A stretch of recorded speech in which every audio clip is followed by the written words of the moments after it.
Bonjour à tous et bienvenue dans ce nouvel épisode de Histoire de marque ou Story Brand pour ceux qui parlent anglais. Je suis Lola Cuvelier pour ceux qui ne me connaissent pas et je suis donc l'animatrice de cette émission sur notre web TV Personal Branding France TV. Alors aujourd'hui, j'ai l'honneur et le privilège de recevoir une personne qui compte beaucoup à nos yeux. C'est la première personne qui nous a parlé du personal branding. C'était en 2006. Il s'agit de Bernadette Martin et aujourd'hui, elle nous fait le privilège de nous accorder quelques minutes pour nous raconter un petit peu son histoire de marque, sa vision de ce que c'est que le personal branding et de comment elle l'a appliqué dans sa vie et dans son quotidien. Alors, trêve de bavardage, laissons place à l'invité du jour, Bernadette. Sois la bienvenue. Donc, bienvenue à toi et Bernadette. Juste pour information, l'interview sera en anglais. Donc, pour ceux qui ne comprennent pas l'anglais, j'essaierai de traduire quelques morceaux les plus importants. Et puis, sinon, j'essaierai de mettre les sous-titres en dessous de la vidéo. Et pour ceux qui ne comprennent vraiment pas, eh bien, passez à la suivante. Can you tell us who you are and what do you do in your life? Okay. Well, first, Lola, I'd like to thank you for giving me this opportunity to speak to you and your audience. And I don't know if your listeners know, but we are both certified personal brand strategists. Yeah. So we have a foundation that's very similar. Mm. Yes, well, my name is Bernadette Martin, and with a name like that, those of you who are French probably assume that I am French, or at least speak French, Bernadette Martin, but in fact, I'm American and Irish, and Alsatian, actually. But I'm originally from Los Angeles and transitioned here to Paris. It's been 20 years this year. Yeah. Amazing. Yeah. Amazing. Yeah. So I'm founder of Visibility Branding, where I work with professionals, individuals who are in any kind of career transition. So this could be consultants, entrepreneurs, students who want to improve their messaging. Mm. And so I work with clients all over the world. I've been working on Zoom forever, but in fact, I've actually haven't met face-to-face probably about 80% of my one-on-one clients. So I am a personal brand strategist and a storyteller. Okay, great. I also I'm a professor and I lecture at various universities on my favorite subject, storytelling and personal branding, and how to fuse those both in online and offline situations. And I wrote a book about the subject called Storytelling About Your Brand Online and Offline. And it's available on Amazon. And I use that as a resource and guide with all of my students and also my one-on-one clients. Great. So that's my background actually is, after I did my MBA at Thunderbird School of Global Management, I embarked on a corporate career in branding. And that was in Asia and also in Europe. And it was on the agency side with Saatchi & Saatchi, and then also on the corporate side with brands such as Procter & Gamble, American Express, DHL. I worked with these brands on their messaging. And then it was actually shortly after meeting William Arruda here in Paris. As you may know, he's the guru of personal branding. Well, he was just founding his company and we met and we just connected at so many different levels. And I was one of his first certified strategists here in France, in Europe. And we actually have similar backgrounds in that my corporate career was with branding for companies, right? And like I said, on the agency and organization side. And then, when I heard about the concept of personal branding, where you basically take the same tools and methodologies that are used with, your favorite brands, whatever they are, and apply them to people, I thought, oh my gosh, this makes so much sense. So that's when I transitioned to personal branding. I founded my own company called Visibility Branding. And now I work with people brands instead of, credit cards and disposable diapers and everything, the types of brands and products and services that I worked on previously. So in a snapshot, that's a little bit about moi. Yes, great.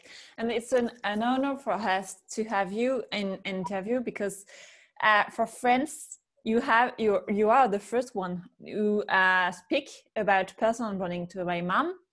And that's the beginning of the personal branding in France and our story about personal branding, because you speak about it to my mom in a meeting. I think you tell her you are a coach and you coach people to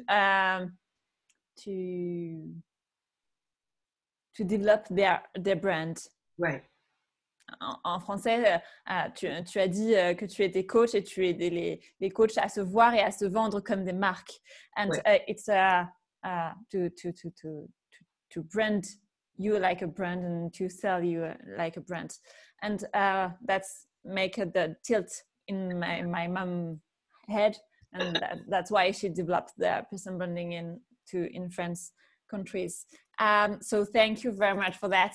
And I know that you make some events about brands. Can you tell us about that? Okay, are you referring to the storytelling salons? Yes. Oh, okay, good.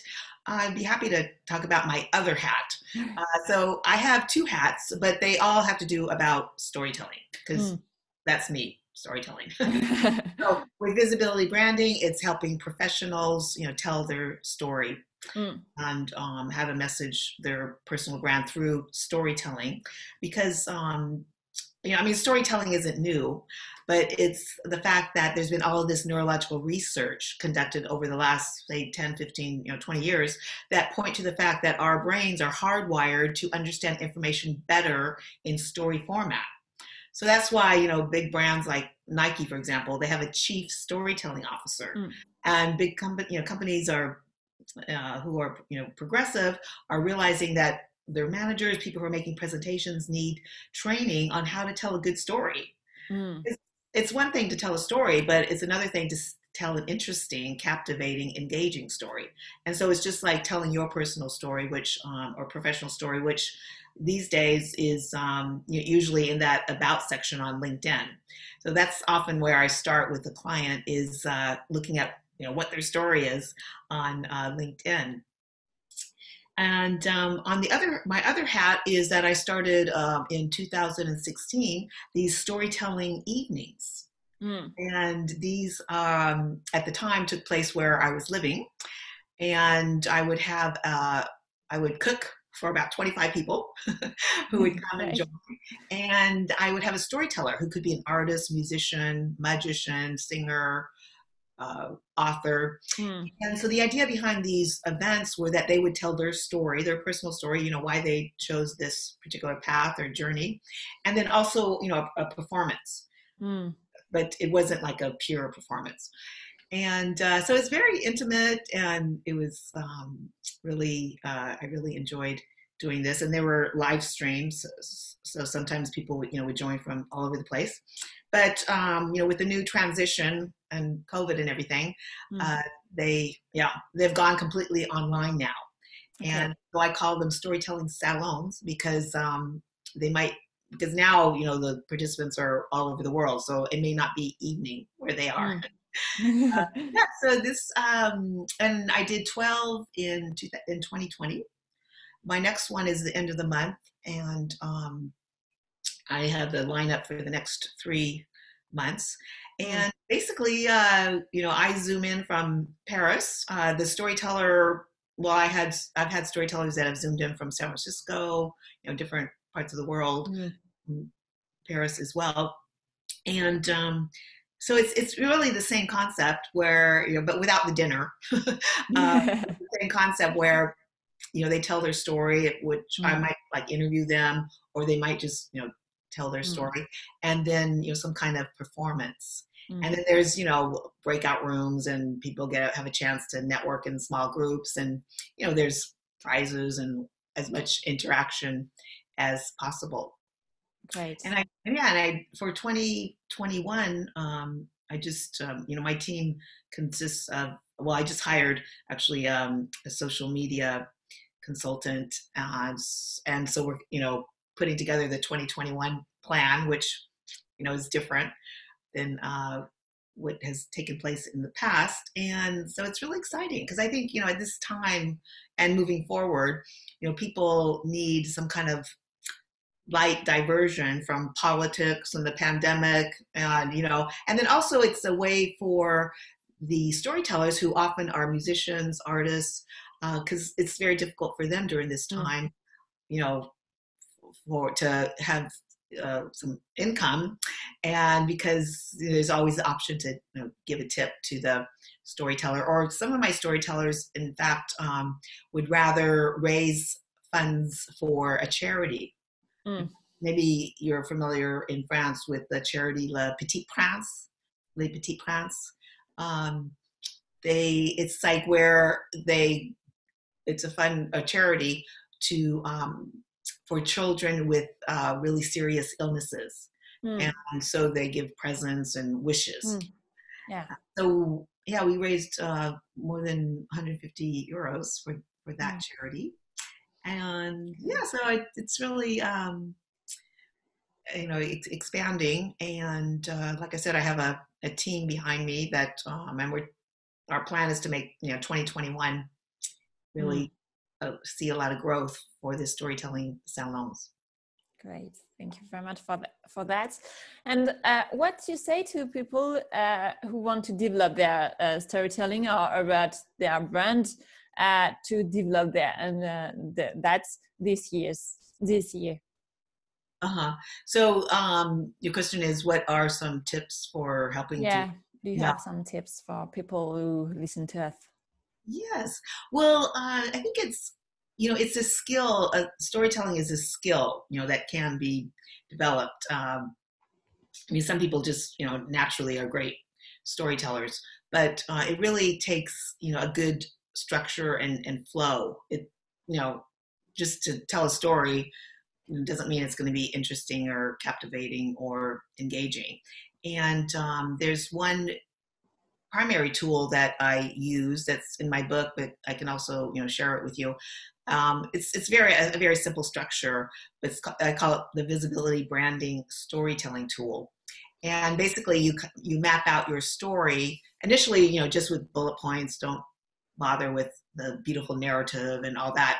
First just map it out, which starts with identifying the situation and kind of the foundation information that is key, and then identifying the challenges, your actions, the results, and as a wrap up, because every good story or a good story has to have a wrap up, and so that wrap up could be if there's any feedback or comments to the story. So getting your story in a structure, because I have, and we've all, I think, been in an interview situation, either on one side of the table or the other, as the interviewer or the interviewee. And as the interviewer, what you're looking for in a candidate is, some good stories that are going to convince you that, oh, this is the right person for the job. And then you, on the other side of the table, you want to have some really good stories that you've thought about, that you have the structure down in your head, that you can showcase, that will be relevant to your target and correspond with your goals and direction. So when I work with clients, I help them develop these stories using this particular tool, and so that these stories can surface in online or offline situations, and they are there with a good structure and flow. Great. Thank you very much for these tips. What do you think about the difference about and between the personal branding and self-marketing? Because in France we have lots of people who think that personal branding is self-marketing, but we know that it's not the same one. Right. Well, I think the word branding or personal branding, sometimes people have a different definition for it. Sometimes people think, oh, personal branding, it's about falsifying information or creating buzz about qualifications that you don't have, or making you out as someone different than who you really are. Well, that's not my definition. For me, personal branding is based on authenticity. Okay, that word. It's not based on falsifying information, but it's authentic. Yay, got the word. But at the same time, when I think your comment was in reference to showcasing your brand. Well, if I were to refer to a fairy tale, Cendrillon or Cinderella, okay, you don't want to be Cinderella where you hide all of your your attributes and such under the rug, so to speak, but you want to make it visible. And it's not that you're bragging about something that isn't valid. So it's okay to market yourself at your own comfort level, of course. But it's and like I said, when I talk about or reference personal branding, it's not about falsifying information or creating some kind of image that isn't really you. Right. And do you think what's your brand? What is my brand? Yes. Okay, my brand. Because this interview is of the emission. I don't know that is the brand stories. So, what's your brand for you? Okay, right. That's okay. Well, my brand is all about storytelling. Okay, for sure. That would be, say, the number one keyword. And so it's, my brand is helping others to, message their brand. And what I love to do is be my client's brand ambassador, because, once we work together and I get to know who they are and what their brand is all about, I happen to have a vast network. In fact, I have another title that's not on my business card, but I've often been referred to as the networking queen. And the reason for that is because I am involved in a lot of networks, international networks, local to Paris. And I know a lot of people, and I love connecting people. So I've found many people jobs, internships, investors, across the board, because I'm very interested in people and knowing about them. However, having said that, I am the connector. Okay, so that's part of my brand as well, networker and connector. I love connecting people. However, I will only do that if their messaging is correct, because I really value my network. And if I'm going to introduce Mary to Joe and Joe to Mary, I think, oh, there's synergy there, or Joe's looking for someone with Mary's qualifications, I have to introduce them. However, do I have the time to tell Joe all about Mary or tell Mary all about Joe? I don't want to, A, I don't have the time, but B, I don't want to do that for them because I'm speaking for them. So what I'll do is I'll look at their LinkedIn profile to see what is there about them. And if it's clear, if their messaging is clear, if their story is clear, then, I'll gladly make the introduction. But if it's not clear, then, I don't want to waste my contact's time. I don't want Joe or John, what I've called him, to come back to me and say, well, Bernadette, why should I looked at Mary's LinkedIn profile. I don't really know what she's doing, or why is it that we should connect? So I don't want to waste my time or my contact's time. And now, in fact, I network a lot with headhunters and recruiters and HR professionals, and I often hear them say that the resume is dead. Why? Because people are going onto, the internet to find information, and if you're a professional and you're on LinkedIn, that's what's going to appear at the top. So, it's really a great platform because you could, if you use it properly, because in that about section, you have 2,500 characters where you can tell your story. It has to be a good story, of course, well-structured, relevant. And, your photo, which hopefully isn't a selfie. Yeah. There's really so many ways that you can insert your brand to LinkedIn, even though you're still kind of under the brand of LinkedIn. Still, more and more, they're coming out with features. You can add videos and all kinds of things. So I would really suggest, and for all of your listeners, to really, look at your LinkedIn profile. Is that a good reflection of your brand? And also, I'd like to offer, if you want a complimentary chat, say of 30 minutes, I'd like to offer that to your listeners. And I'd be happy to, together we can look at your messaging. And I can give you some suggestions on how to improve it. So I'd be willing to offer that to your audience. Thank you very much, Bernadette.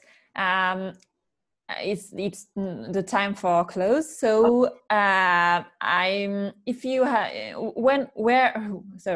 where we can show you if we want to know more about you, or to develop some storytelling with you, and to share your book.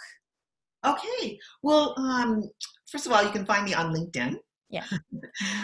If you want to message, my email address, bmartin@VisibilityBranding.com. Great. You can request a chat session there, and I can just send you a link, and you can choose a time. And for my ebook, it's on Amazon. Okay. The book. Great. And then of course, I include this in working with clients because there is the ebook as well. And then I have my site, VisibilityBranding.com. And then for my storytelling salons, I also have a site. But I have to say, and I know this is often the case with people and their sites, it's in transition because I'm adapting it now to the new format, which is online. So on my storytelling salons site, you can still see, get information, but I'm in the process of updating that. Okay, thank you very much for the closing. Can you tell us what for you the difference between personal branding and visibility branding? Okay, well, so my method is combining personal branding and storytelling. Okay. That is what's unique about what I do. And so I've, taken the personal branding, the certification that we both had, and put an overlay onto that of storytelling. Great. So thank you very much. If you want to know more about Bernadette, you can share her to their social media and to her website. So thank you very much for this time, for this interview, and see you soon. Okay, can I just add one more thing? Do I have time? Yeah. Okay. So actually, I was just thinking that the best way, if you want to contact me, is on LinkedIn, send me a message that you would like to connect. However, I don't just automatically accept, right? So just add a personal note and say, oh, I heard you on Lola's interview. And if you put that in your message, I will definitely hit accept. Okay. From there, we'll connect. And then from there, we can set up a chat and all that. That would probably be the best way to connect with me. And to connect with all the people, it's better to send a message to know more about connection, because we have lots of people who invite us to just be in contact, but they not write a message. Right. So I don't, like I said, I don't just accept. So if I don't recognize your name, which I wouldn't, because we then just identify that just say, I know Lola. Yeah. Okay. Thank you very much, Bernadette. And I just stopped the interview, but okay. So see you soon, the audience. Au revoir et à bientôt pour de prochaines interviews. Je mettrai toutes les informations en barre d'informations en dessous. Donc, vous pouvez retrouver toutes les informations sur Bernadette, son site internet, ses réseaux sociaux, et je mettrai un petit peu le résumé de ce qu'elle a raconté pendant cette interview. Merci encore du fond du cœur, Bernadette.